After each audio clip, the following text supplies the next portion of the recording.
రెండోది టూరిజం. దయచేసి పౌర సరఫరాల శాఖ అంటే పేదలకు సంబంధించింది కాబట్టి కొంచెం మాకు సమయం ఇవ్వాలని చెప్పి కోరుతున్నాను అధ్యక్ష.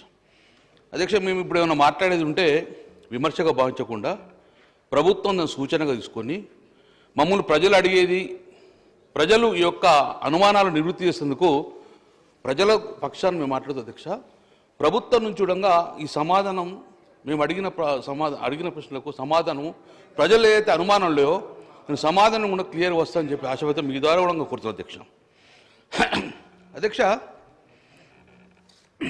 1964లో అప్పుడు బాబాసాహెబ్ అంబేద్కర్ గారు రాజ్యాంగం పొందుపరిచినప్పుడు ఈ ఫుడ్ కార్పొరేషన్ ఆఫ్ ఇండియా అనేది ఉండాలి, పేదలు రైతులు పంట పండించిన తర్వాత దళారీ వ్యవస్థ ఉండకూడదు, వారికి ఎంఎస్పీ అనేది కంపల్సరీ ఉండాలి, మినిమం సపోర్ట్ ప్రైస్ రావాలి, ఇప్పుడు దళారీ వ్యవస్థ పెరుగుతాయి కాబట్టి బాబాసాహెబ్ అంబేద్కర్ గారు వ్యవసాయ చట్టాలు చేసినప్పుడు రాజ్యాంగంలో పొందుపరిచారు అధ్యక్ష. సో దాని తర్వాత దానికి అనుగుణంగా 1964 ప్రకారం 1965లో ఫుడ్ కార్పొరేషన్ ఆఫ్ ఇండియా ఏర్పడదు అధ్యక్ష. 1964 ఎఫ్సిఐ యాక్ట్ ప్రకారము ఫుడ్ కార్పొరేషన్ ఆఫ్ ఇండియా 1965 జనవరి 14 నాడు ఏర్పడదు అధ్యక్ష. ఎందుకోసం క్లియర్గా దేశం మొత్తానికి కూడా చట్టం ఒకటే ఉండాలి, దేశంలో పండించిన రైతు తన పండించిన పంటకు గిట్టుబాటు ధర ఆ ప్రభుత్వాలు ఎంఎస్పీ ఇవ్వాలని చెప్పేసి 1965 నుంచి కూడా జరుగుతుంది అధ్యక్ష. దానికి అనుగుణంగా మన తెలంగాణ ప్రభుత్వం కూడా సివిల్ సప్లై డిపార్ట్మెంట్ ఏర్పాటు చేసుకొని ఇక్కడ పండించిన రైతుల పంటలు ప్రభుత్వం కొనాలి, మినిమం సపోర్ట్ ప్రైస్ కేంద్రం ఏదైతే ఎఫ్సిఐ నిర్ణయిస్తుందో ఆ మినిమం సపోర్ట్ ప్రైస్ ప్రకారం కొనాలనే ఉద్దేశంతో ఈరోజు మనం రాష్ట్రాలు ఉన్న ఏ ప్రభుత్వం అయినా కొండదు అధ్యక్ష. అధ్యక్ష, ఒక్కసారి చూస్తే తెలంగాణ రాష్ట్రం ఏర్పడే 2014 అధ్యక్ష. తెలంగాణ రాష్ట్రం ఏర్పడక ముందు కూడా ఇక్కడ సివిల్ సప్లై డిపార్ట్మెంట్ కొనుగోలు చేశారు. ఆ రోజు తెలంగాణ రాష్ట్రం నుంచి మొదటిసారి 2014 కన్నా ముందు రైతులు పండించిన పంటను ఆన్ రికార్డ్గా నేను చెప్తాను అధ్యక్ష. 2014 ముందు ప్రభుత్వం ఎంత కొనుగోలు చేసిందంటే 24,02,000 మెట్రిక్ టన్ ధాన్యాన్ని మాత్రము రబీ కానీ ఖరీఫ్ కానీ కేఎంసీ అంటుంది అధ్యక్ష. ఆ కేఎంసీలో రబీ కానీ ఆ ఇయర్లో 24,00,000 మెట్రిక్ టన్ ధాన్యం మొత్తం కొన్ని 2013-14 అధ్యక్ష. అంతకన్నా ముందు చూస్తే 14,00,000, 15,00,000, 16,00,000 మెట్రిక్ టన్ ధాన్యం మాత్రమే కొనుగోలు చేసుకుంటూ వచ్చింది. దాని తర్వాత గౌరవ ముఖ్యమంత్రి అప్పుడు తొలి ముఖ్యమంత్రి కేసీఆర్ గారు ఈ యొక్క రైతులకు ఒక భరోసా కల్పించాలి అనే ఉద్దేశంతో ఎన్నో సంస్కరణలు నమ్మకం కలిగించింది. దాని తర్వాత 2014 నుంచి ఒక్కసారి చూస్తే గణనీయంగా అధ్యక్ష గణనీయంగా పెరుక్కుంటూ వచ్చింది రైతులకు. ప్యాడీ ప్రొక్యూర్మెంట్ అనేది సివిల్ సప్లై డిపార్ట్మెంట్ గణనీయంగా పెరుక్కుంటూ వచ్చింది. భూమి పెరగలే కానీ పంట పెరిగింది, ప్రజలకు రైతులకు ఒక నమ్మకం ఏర్పడింది. తద్వారా అధ్యక్ష 2013-14లో 24,00,000 మెట్రిక్ ధాన్యంగా ఉంటే నేను సివిల్ సప్లై మంత్రి ఉన్న అధ్యక్ష నాకు గర్వకారం చెప్తాను 2020లో 1,41,00,000 మెట్రిక్ టన్ ధాన్యాన్ని కొనుగోలు చేసిన అధ్యక్ష. ఇది ఆన్ రికార్డ్. ఇది సివిల్ సప్లై డిపార్ట్మెంట్ 1,40,40,00,000 ధాన్యం. అది ఎప్పుడు కరోనాలో అధ్యక్ష. కరోనాలో 1,40,40,000 మెట్రిక్ టన్ ధాన్యం కొనుగోలు. దాని తర్వాత గణనీయంగా పెట్టుకుని వచ్చి 1,30,00,000, 1,20,00,000 ధాన్యాన్ని మనం కొనుగోలు చేసుకోవచ్చు అధ్యక్ష. నేను ఎందుకు చెప్తున్నా అధ్యక్ష అంటే భూమి పెరగలే కానీ రైతులకు నమ్మకం ఇది కేసీఆర్ మీద. తద్వారా రైతు బంధు ఇచ్చిండు, నీళ్ళు ఇచ్చిందని చెప్పేసి అద్భుతంగా కూడా ప్యాడీ ప్రొక్యూర్మెంట్ చేసి ప్యాడీ చేయడం జరిగింది. ప్యాడీ పండించిన రైతులు పండించిన ధాన్యాన్ని కొనుగోలు చేసిన ప్రభుత్వము కేవలం తెలంగాణ ప్రభుత్వం వచ్చి భారతదేశం మొత్తంలో 2 పంటలు కొన్నది కేవలం తెలంగాణ ప్రభుత్వం, అది కేసీఆర్ ప్రభుత్వం ఇచ్చారు. సరే అధ్యక్ష 2024లో 2023-24లో ప్రభుత్వం మారిపోయింది, కాంగ్రెస్ ప్రభుత్వం వచ్చింది. 2023 వరకు 1,30,00,000 ధాన్యం, 1,40,00,000 ధాన్యం కొనుగోలు సివిల్ సప్లైమెంట్ ఒకటేసారి స్విచ్ ఆఫ్ చేసినట్టు కాంగ్రెస్ ప్రభుత్వంగానే 47,00,000 పడిపోయింది అధ్యక్ష. మొన్న మీరు రికార్డు ఇచ్చింది. మొన్న 47,00,000 మెట్రిక్ ధాన్యాన్ని కొనుగోలు చేసామని ప్రభుత్వం ప్రకటించింది. నేను ఒకటి ప్రభుత్వాన్ని రిక్వెస్ట్ చేస్తున్నా, 1,40,00,000, 1,50,00,000 మెట్రిక్ ధాన్యం కొనుగోలు చేసి సివిల్ సప్లై డిపార్ట్మెంటు ఒకటే సంవత్సరంలో 40-50 మెట్రిక్ టన్ ధాన్యం ఎందుకు పడిపోయిందో కారణాలు మీరు చెప్పిన బాధ్యత మీ ఉంది అధ్యక్ష. ప్రభుత్వం నమ్మకం లేదా? ఇక్కడ భూమి తగ్గిందా? తెలంగాణలో భూమి తగ్గిందా? రైతులు తగ్గించిండ్రా లేదా?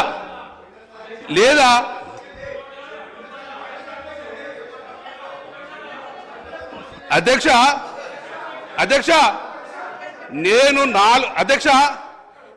4 నిజుడి అధ్యక్ష మీరు నేను 2009 నుంచి 4 సార్లు కంటిన్యూ గెలుకుండా వచ్చింది అధ్యక్ష. నన్ను డిస్టర్బ్ చేయకూడదు అధ్యక్ష. నేను ఎప్పుడు ఇప్పుడు ఎవరిని డిస్టర్బ్ చేయలే. ఇప్పుడు సభ ఆడాలి పెట్టా అధ్యక్ష. ఏమన్నా రిప్లై మాట్లాడండి, వారికి అవకాశం ఇస్తారు కదా అధ్యక్ష. నేను మొదలైపోయినా, నేను మాట్లాడినంతా మీరు సమాధానం చెప్పని అడుగుతున్నా. నేను చెప్పండి మీరు రిప్లైలో. అధ్యక్ష తప్పమాట రిప్లై అయ్యింది. నేను రికార్డే చెప్తున్నా, ఆన్ రికార్డులో చెప్తున్నా. మీరు మంత్రి చెప్తా కదా. నేను రికమెండ్ నేను అధ్యక్ష మీ ముందు నేను ఫిగర్స్ పెడుతున్నా అధ్యక్ష. ఫిగర్స్ తప్పైతే నన్ను అడిగిన. సో నేను ప్రభుత్వానికి కూడా ఎక్కుతున్నా. ఈ 47 లక్షల మెట్రిక్ ధాన్యాన్ని మరి రాబోయే కాలంలో ఈ ఖరీఫ్లైనా పెంచే అవకాశం ఉందా? నేను ఎందుకోసం 47 లక్షలు అయిందని నేను అనుకుంటా. నా అనుమానం ఏంటంటే పండించిన పంటను సివిల్ సప్లై డిపార్ట్మెంట్ కొనలేదా? దళారు వ్యవస్థ మళ్ళీ వచ్చిందా? దళారు కొనుక్కపోయారా ఈ పంట, లేకుంటే సివిల్ సప్లై డిపార్ట్మెంట్ ఎందుకు కొనలేదు? కాబట్టి పంట తగ్గిందా, డిపార్ట్మెంట్ కొనుడు తక్కువైందా? ఒకవేళ అటువంటి దిగట సివిల్ సప్లై డిపార్ట్మెంట్ పకడ్బందీగా ప్రతి రైతు పండించిన ప్రతి క్వింటాల్ ధాన్యాన్ని కూడా మీరు కొనవలసిన బాధ్యత మీకు ఉందని చెప్పేసి నేను సమావేశంగా మీరు అడుగుతున్నా అధ్యక్ష. దీనికి ఆన్సర్గా గవర్నమెంట్ చెప్పాల్సి అధ్యక్ష. రెండోది అధ్యక్ష, తెలంగాణ రాకముందు ఈ భూభాగంలో 35 లక్షలు మాత్రమే ఎకరాల్లో సాగు చేశారు. కానీ కేసీఆర్ వచ్చినాక అది 1,04,00,000 కోట్ల ఎకరాల గుణంగా వ్యవసాయం చేసిందంటే పంట ఎంత ఉంటుంది అధ్యక్ష. రెండో అధ్యక్ష, ఆ రోజు 2020 అధ్యక్ష, మరి పంట పెరుగుతుంది, రైస్ మిల్ మొత్తం ఇండస్ట్రీ పెరగలే, మిల్లింగ్ కెపాసిటీ పెరగలేదు తెలంగాణలో. కానీ ఫుడ్ కార్పొరేషన్ ఆఫ్ ఇండియాకు వడ్లు తీసుకోరు, కంపల్సరీ బియ్యం తీసుకోవాలి. మరి 80% బియ్యం చేయాలంటే అప్పటికే పేరుకుపోతుంది రైస్ మిల్లల్లో. తడిసిన ధాన్యం కొనాలి. ఎందుకంటే అధ్యక్ష ఈ యొక్క వ్యవసాయాన్ని మనం ఎప్పుడు లాభాకల్పనకు చూడద్దు. జిఎస్టీ లాభం తీసుకోండి, కలెక్షన్ తీసుకోండి, రోడ్ ట్యాక్స్ తీసుకోండి. కానీ వ్యవసాయాన్ని మాత్రం మనము ఒక బాధ్యతగా చేయాలి. దాని మీద లాభాక్ష చూసుకోవద్దు, దాని ప్రాఫిట్ కోసం ఎక్స్పెక్ట్ చేయొద్దు.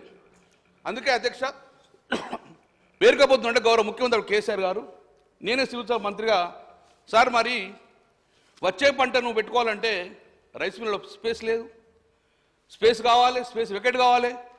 మరి తడిచిన ధాన్యం కొన్నాం మనం, తడిచిన ధాన్యాన్ని మిల్లింగ్ చేయాలంటే చేసే పరిస్థితి లేదు.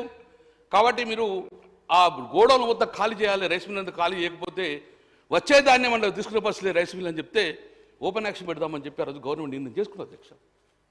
2021 సంవత్సరంలో ప్రభుత్వం ఒక కమిటీ వేసుకొని ఓపెన్ యాక్షన్ పెట్టడం జరిగింది అధ్యక్ష. అప్పుడు గ్లోబల్ టెండర్ పిలిచాం. ఆల్మోస్ట్ 20-30 కంపెనీలు వచ్చినాయి గ్లోబల్ టెండర్. వచ్చినప్పుడు వాళ్ళు 1,800 రూపాయలు కోట్ చేసిన అధ్యక్ష. అప్పుడు ఉన్న గౌరవ ముఖ్యమంత్రి గారు, మనకు 2,500 నుంచి 2,600 కాస్ట్ అవుతుంది, 1800 మనం టెండర్ ఇచ్చే సమస్య లేదు అని టెండర్ క్యాన్సిల్ చేయడం జరిగింది అధ్యక్ష. తెలంగాణ ప్రభుత్వం లాస్ అయ్యే పరిస్థితి లేదు అంటే తెలంగాణ ప్రభుత్వం క్యాన్సిల్ చేసింది అధ్యక్ష. మళ్ళీ టెండర్ పిలిచాం, గ్లోబల్ టెండర్.